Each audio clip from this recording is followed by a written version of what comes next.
Hi, Rama. It's week 11, day 5 of our Bible narrative reading plan. Today we're in Joshua chapter 3, picking up in verse 7 and continuing on into chapter 5. Chapter 3, verse 7 begins with an interesting phrase from God. God says to Joshua, "Today I will begin to exalt you in the sight of all Israel, that they may know that as I was with Moses, so I will be with you." Now this is important. Even as the people know that Moses has died, there's been a transition in leadership. They've even vowed that they would follow Joshua as he leads them the way that they followed Moses. But we know they didn't always follow Moses.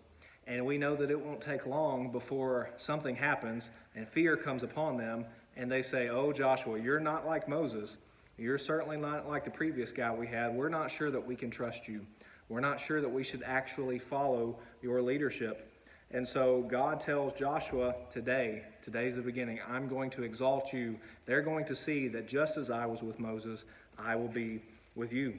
And so God gives Joshua further instructions. He's telling them that it's time to take the Ark of the Covenant and to cross the Jordan, the same way that God demonstrated to Israel that he was with Moses by using Moses to lead them across the Red Sea. Now they're going to cross the Jordan River.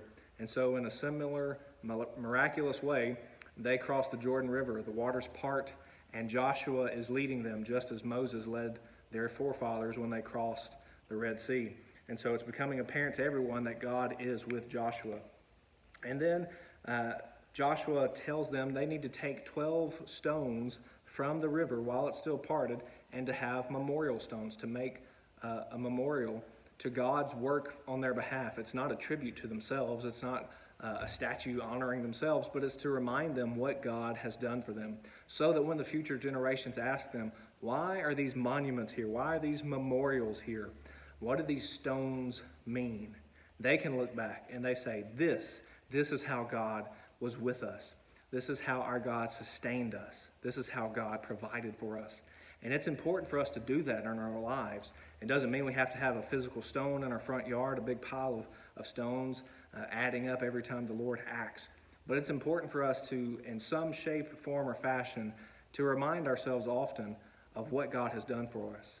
It's easy for us sometimes to get discouraged and to forget all the good things that God has done, but it's important to be reminded of how he has acted on our behalf.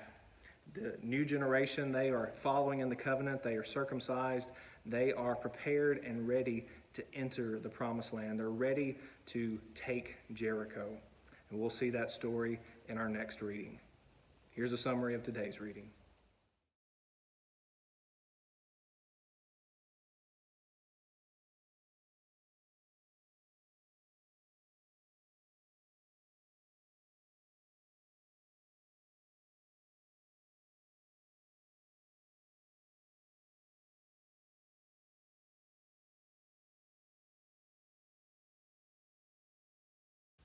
For more information, go to tunemyheart.org.